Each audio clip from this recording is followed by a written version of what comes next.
Welcome to another edition of the 007 Files. I'm your host for today, Bill Koenig. Today I'm talking to Frieda Toth.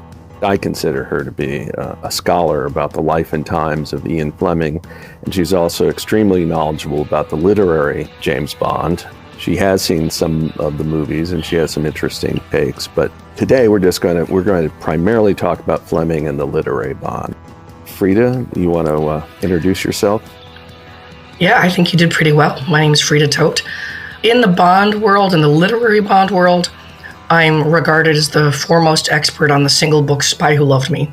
And I lecture a lot on Ian Fleming's life, especially in the United States, which is a little bit unexplored among Ian Fleming scholars. Interesting. Tell us, to start with, tell us how you got interested in Ian Fleming and Bond. It's funny because you were, giving me some prep a couple weeks ago, and you said, let me know how you got into Ian Fleming. And I remembered that I was actually into Ian Fleming before I was into Bond, because like almost everybody my age, I read Chitty Chitty Bang Bang. And the copy I've got right now is, I love this copy because you can't really see it on the screen there, but this edition had been printed after they cast Dick Van Dyke, but before they cast Sally Ann Howe. Mm. So if you look at the cover, it's clearly Dick Van Dyke driving Chitty Chitty Bang Bang with somebody else next to him. And at the time, I, of course, was reading that because I'd seen the movie. And I also was reading a lot of Roald Dahl, which everybody my age did. I got it in my head that they were the same person because of the writing styles being so similar. And they both have this habit of stopping the action and saying, oh, by the way, dear reader, did you notice this, that, and the other thing?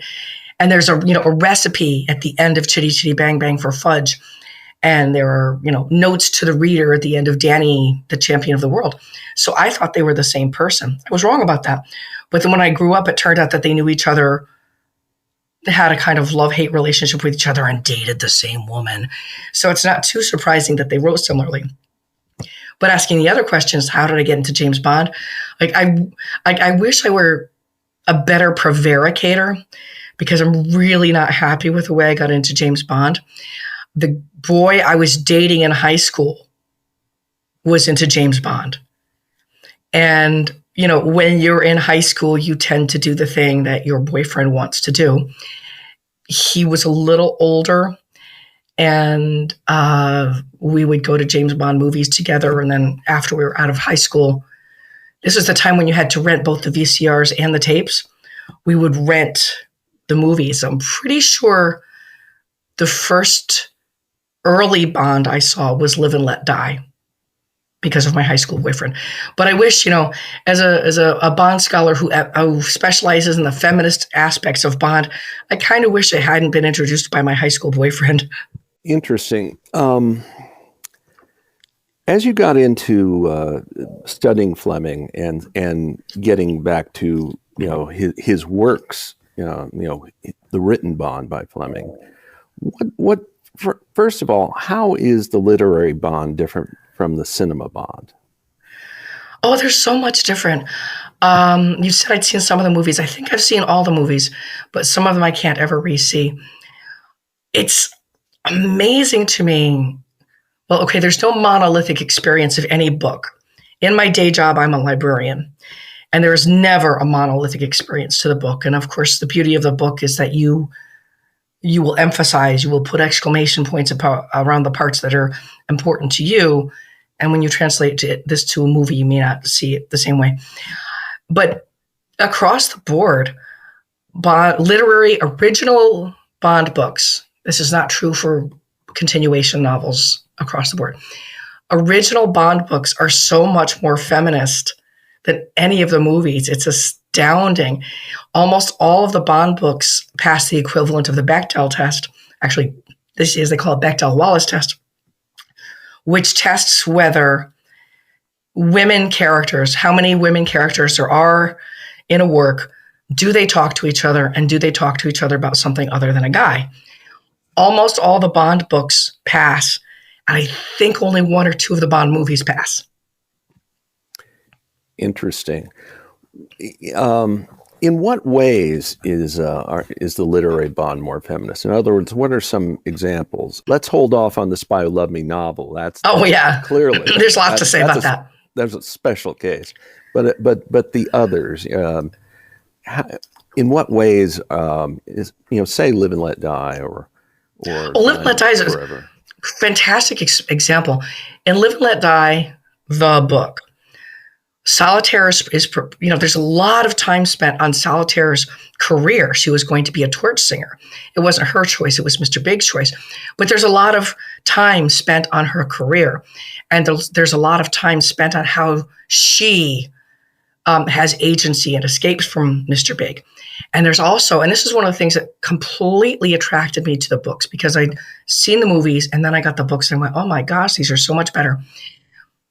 It still blows me away. If you're reading, I'm looking at it.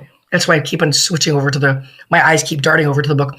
If you're reading the book, Live and Let Die, there's a part where Solitaire's freaking out. She's so upset. And she says to James Bond, you are not going to understand my life. You're not going to understand why I see the things the way I see them. And instead of saying something like in the movies, it would be, shut up or something like that.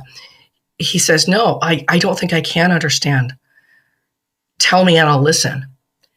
And that's something that goes up in so many Bond books. He ends up stopping and saying, no, I don't understand what you're talking about. Tell me. I want to hear. And he never interrupts or corrects a woman. There's no mansplaining in a Bond book.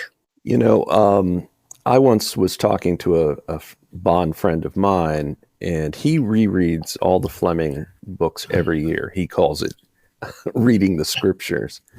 And one time we were talking about From Russia with Love specifically, and how the main difference between a Bond book and a Bond movie, there's this one scene in From Russia with Love, the book, where Bond confides to Karam that he's afraid he might be actually falling for her. Yeah, I'm falling for her. Yeah. Whereupon the movie, they're talking and Karam says, is that all you want? And then they both start, laughing lecherously. And I thought that was an interesting observation. Why do you think that is? In other words, what about Fleming's background do you think accounts for that style of writing in the books? I don't know. I think, Fleming was a very complicated person. He's a very conflicted person. I think he was at heart a romantic. If you read some of his interviews, he says things that are absolutely touching and beautiful. And in one of his last interviews ever for Playboy magazine, he said something like, seduction is taking the place of romance, and that's really sad. And that's absolutely not the first type of quote you would think of when you think of Fleming. I believe part of what's going on was that he was writing to sell books, and he wanted to write something that had a certain path. But I think he's unique as a thriller writer in his assigning autonomy to women. And I don't read thrillers as much as I used to. But why Fleming was like that? I'm a librarian, not a psychologist, but if you go into your armchair psychology, his mother was a pistol. His wife was a pistol. Like, all women in his life were very autonomous, sometimes even bossy women. And I think Fleming was very upfront about the fact that he could only write what he knew. I don't think he knew a lot of people, a lot of women particularly, who were shy and retiring. I don't know how he would go about writing that person accurately. Even the ones who seem to be shy and retiring, like Solitaire, really have a lot of grit underneath them. Well, I was about to say, over the years, I see critiques and particularly critiques of the women characters, and oftentimes they're very dismissive. And, I know. Well, I just want to get your reaction to that, because you've probably read as many, if not more, things like that than I have. I always wonder who the heck is reading it. Going back to there's no monolithic experience of books, but when I'm with women who read James Bond, in contrast to when I'm with men who read James Bond, it's amazing some of the sentences that men just skimmed over and didn't see at all. And women latch onto them and hold them. Like the part about, not interrupting women. That's something that almost every woman I talk to when she reads a James Bond book, she's like, oh, this is fantastic. He sits down, he shuts up, he doesn't ever interrupt her. And that's not something that a man who reads Bond is going to see. And the friendship, Ian Fleming went to a lot of trouble to create a friendship between his secretary and an M's secretary, even giving them the same dressmaker and having them show up to work in the same dress, only in different colors one day, having Bond talk about that, and then they're having a conversation about the women's dressmaker. And this is something that I've brought up, and then the guy's like, what?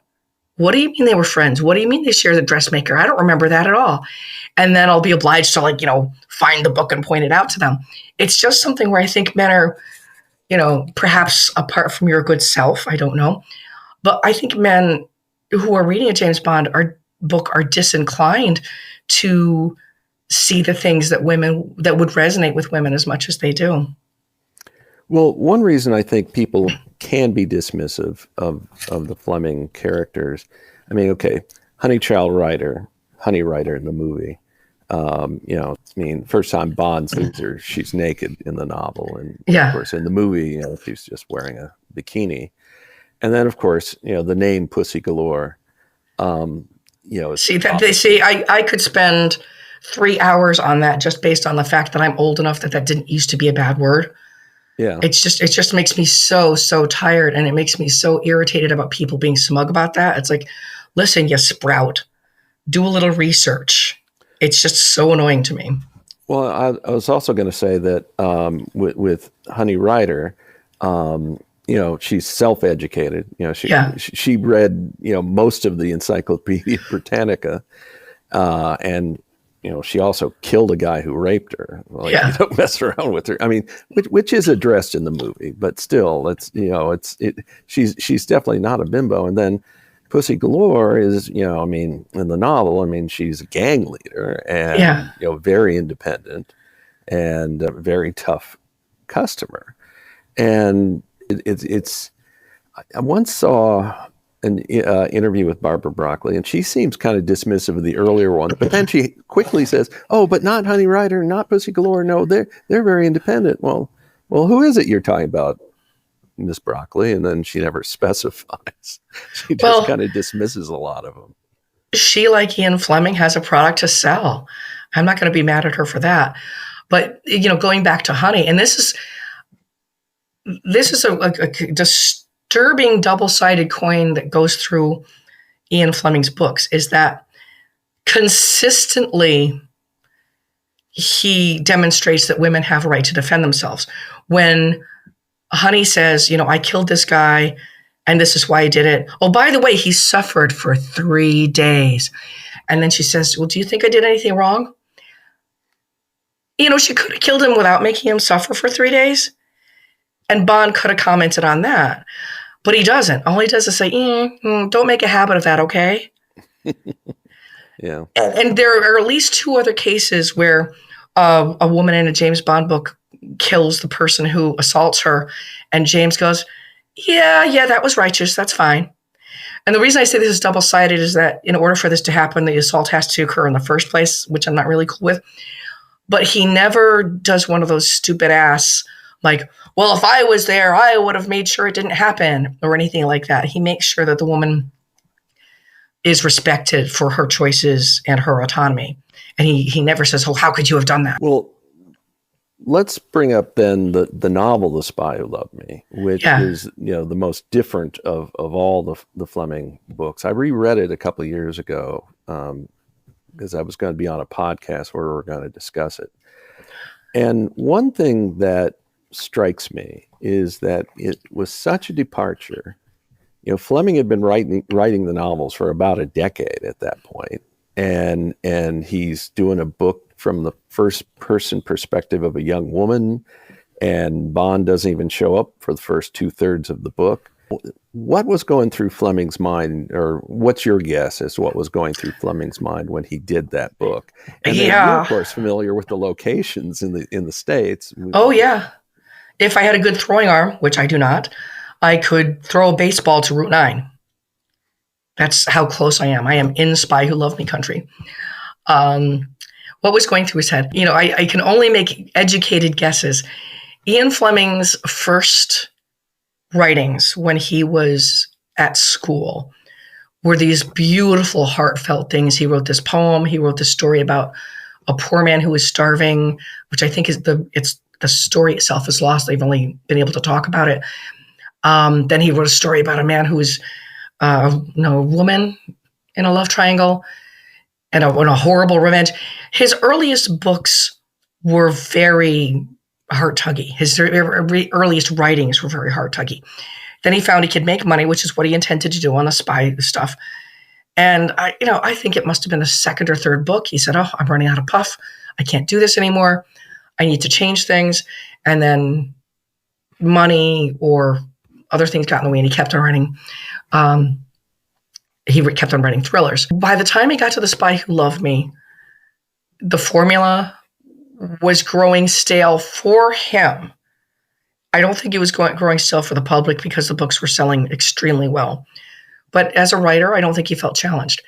And I think it's similar to the Beatles. I think I'm going to use a sitar now because I'm so popular I can do whatever I want. And I think he believed that he was so popular he could do anything he wanted. And to be fair, there's been a great deal of revisionism over The Spy Who Loved Me, which I'll get back to in a minute. It sold so much better than the common mythology about The Spy Who Loved Me. Most books only go into one printing, ever. The Spy Who Loved Me, I don't have the hardcover numbers, but the American softcover Spy Who Loved Me went into 11 printings within a year and a half or 2 years of being released. That is not a failure of a book. There are lots of reasons it wasn't as popular as he thought it was, but it was not, the dismal flop that mythology has made it out to be. What was going on in his head was, I need a change and I want to change. There are lots of reasons it didn't work out the way he wanted, but he lived long enough to see it go into 11 printings.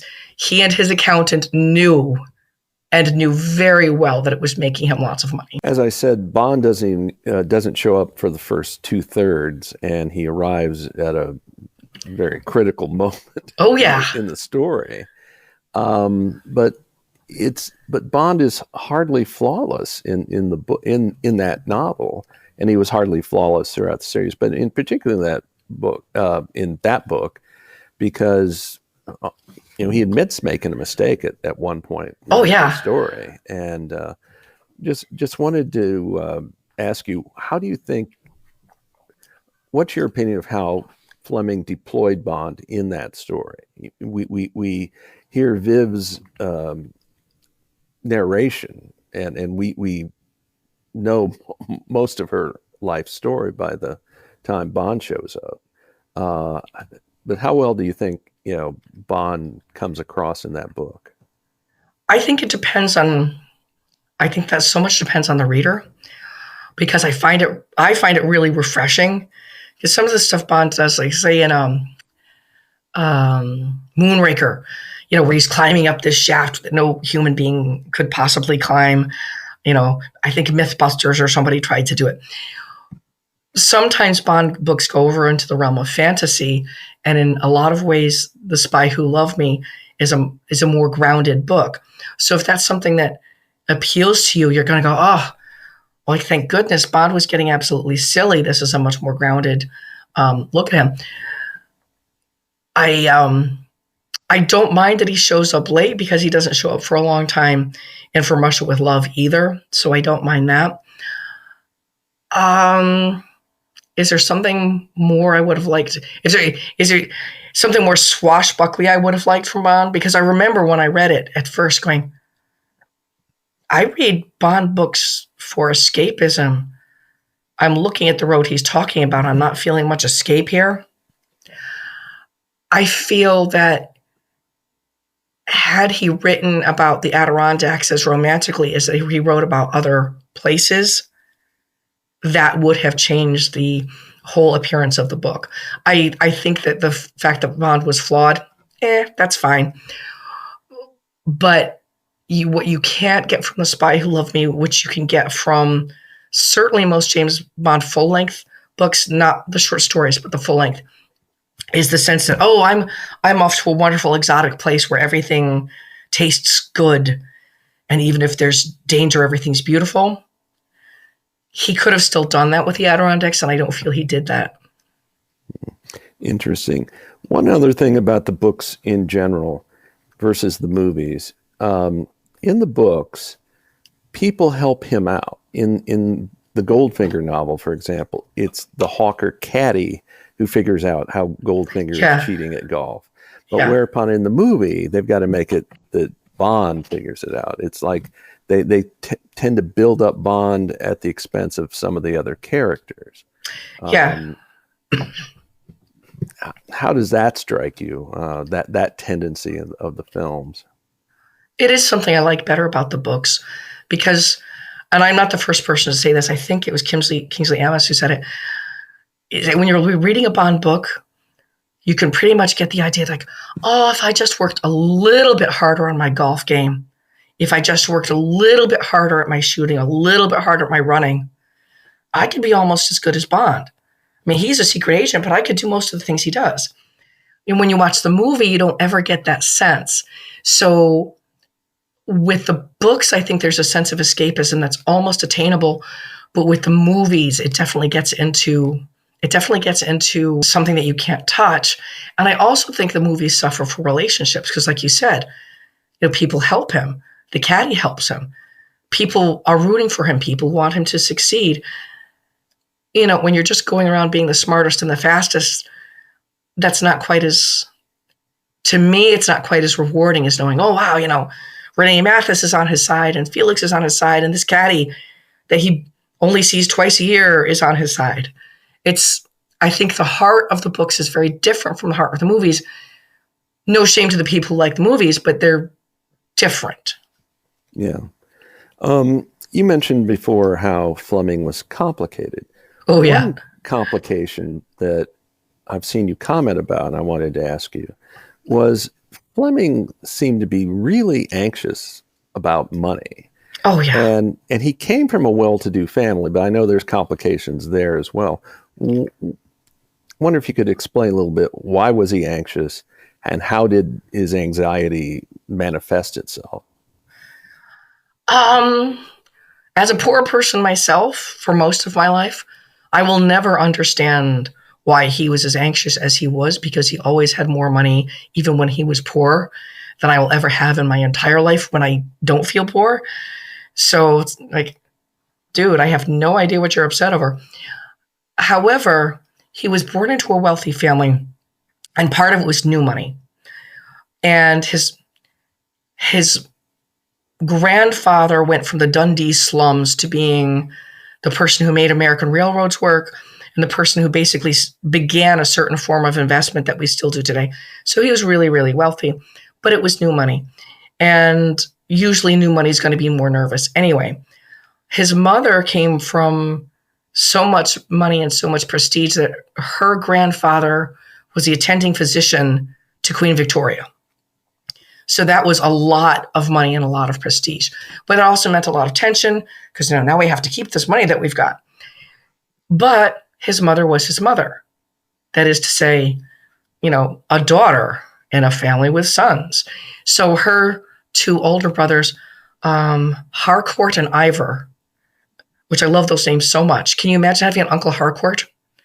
So Uncle Harcourt and Uncle Ivor got most of the family money, and then just ran through it. And this is something I seldom see addressed in an Ian Fleming biography.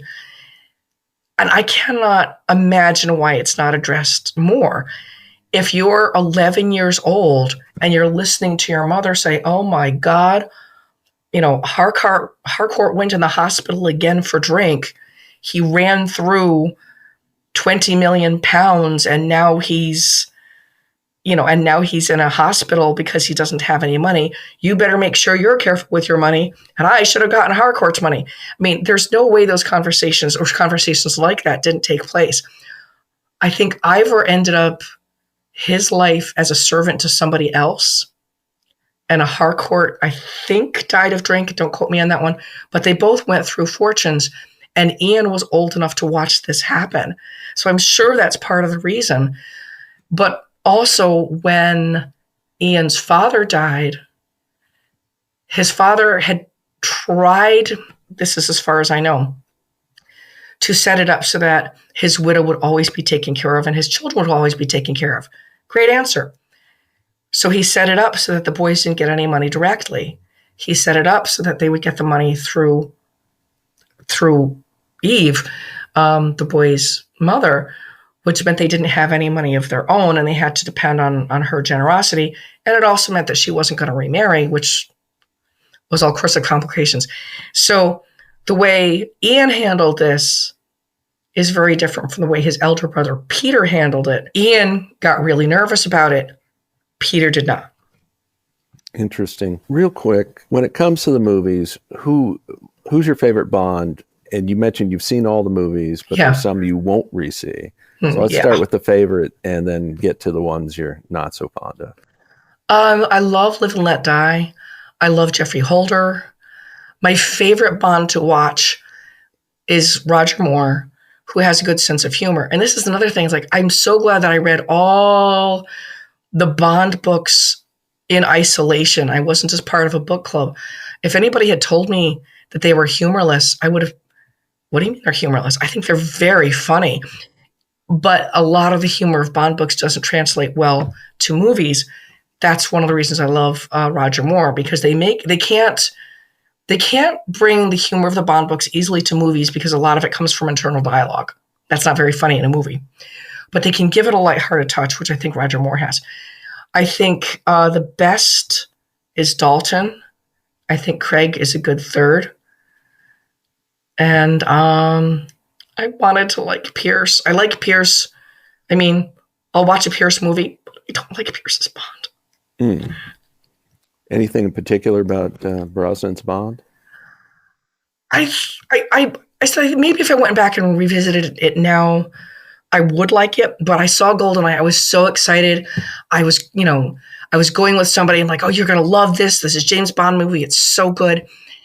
And then to me, GoldenEye seemed to, apart from the Tina Turner song, which was over as soon as the credits rolled, everything seemed so much like a Chinese menu. I was like, well, we have to have one of these and we have to have one of these.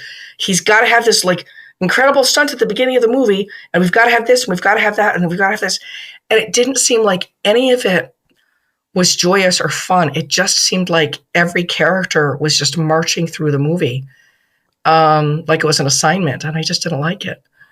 Like checking boxes or something. It was just checking boxes, and that's what it felt like to me. And I went in there wanting to like it so much. And I know a lot of people do like GoldenEye, and so many Bond, really good, enthusiastic Bond experts come to Bond through the GoldenEye game, as I understand it, which is really good. Yeah, younger ones, yes. Yeah, and like great. I'm excited that they do that. Well, let's touch upon the last two. I'll start with George Lazenby. Now, he was obviously not an experienced actor, and he managed to snare this sought-after role. I have argued that On Her Majesty's Secret Service is the most faithful to a Fleming story.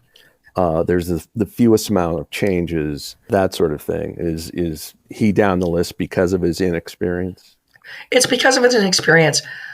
I wish he'd had a chance to do another movie because he was so so new at it. And as you said, the movie was a faithful adaptation. So had he returned and they'd done another movie that was a faithful adaptation, that would have made me a very happy Bond viewer. We only have the one movie to judge from, and he was green. But I think it's respectable. Yeah. Which leads to one Thomas Sean Connery, the first actor in the Eon film series, and doesn't sound like you're a big fan. Oh, I don't have vocabulary words for how much I dislike him. And of course, Ian hated him to begin with too. He said he looked like a thug. Ian wanted to make money. I'll respect that. And he made him more Scottish. But there's nothing of Bond for me in Sean Connery. Bond is supposed to be English. He's supposed to be lithe and lean. And most of all, he's supposed to be classy. And I absolutely cannot believe in Connery as Bond. And I know that without Connery, I wouldn't have my magnificent hobby that I love so much, researching Ian Fleming. So I guess I can be grateful to him for that. But I absolutely hate the fact that Connery has made it so that people think that Bond is a thug, because Connery he plays it classless, he plays it sexist, he plays it with a disgusting misogyny. The only time I rewatch Connery movies is when I'm on a panel and I have to know the answer when somebody asks me the difference between a Connery Bond and the literary source material. I will never, ever watch one for pleasure. Well, I know just from following you on social media, one in particular, Thunderball, oh, God. And with Patricia Fearing, the nurse. Yeah. I have a copy of the script, and I probably should have had it here, but then I'd have to bookmark it. Just if you could briefly say why you don't like that scene in particular. It isn't easy to go brief, but I'll say that in the book, Patricia Fearing was a professional osteopath. She was well respected by her boss. And this is the part I love so much about Ian Fleming. She was depicted as somebody who had undergone a great deal of sexism and was ready.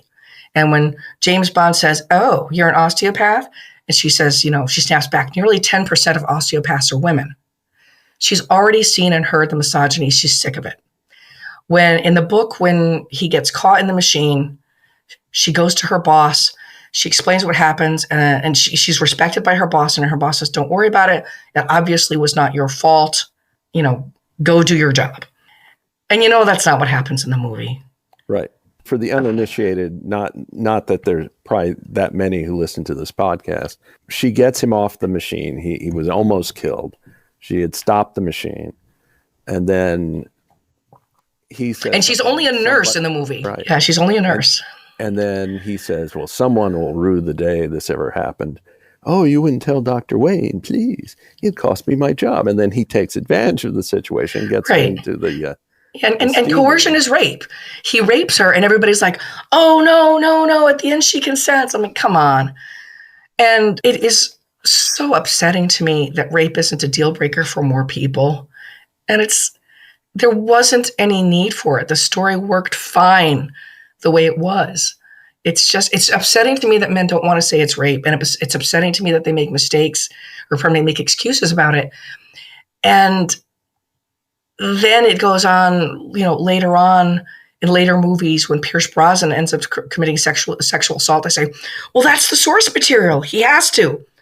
No, it is not the source material. It is not literary Bond. I knew how strongly you felt about that one in particular, so I wanted to give you an opportunity to talk about it. We're a little bit past our times. One goal I had for this podcast is to give new voices, or at least voices who aren't regulars on Bond podcasts. So that's why I thought about you when we were organizing this podcast. So real quick, is there anything you'd like to add? Oh, read Literary Bond. And if you haven't read Literary Bond yet, I would say start with the short stories. Okay. Any particular short story? My favorite is Quantum of Solace. I love that one. Okay, very good.